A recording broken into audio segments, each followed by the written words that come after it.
وشلون هالتحديث الجديد مع ببجي موبايل؟ شفت يا الديناصور؟ انا ما حبيته لهالتحديث، الديناصور عندي فوبيا منه. اسألي حبيبي، لما جيت فحت بالباقي عند حبيبي دعس. لو نزلتوني مع كمبرتين وتروح كل الاشياء من راسك، بعدين انا بلعب لك حبيبي لما قلت لك دزي دعوه ما قلت لي ما قلت لك تدزي لها الواتساب مشان العب معكم ببجي. ليش ما دزيت لها الواتساب؟ كانت مسكره.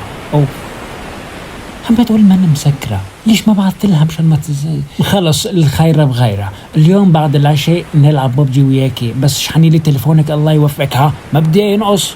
لك تعال يا كنو، هات الجوال جبته من سوق الجمعه لتكسره، جبته $100. المهم انت اشحن لي ايبادك وظبط لي بنقاتك. ايه صحيح، مشان ما يكون عندك حجج. يا ويلك اذا تتحجج، ما في حجج من هون وهيك. والله ما ادري يجوز. لا ما في ضيوف، احجز لهم قول لهم اليوم عندي ببجي موبايل مع الشتايم.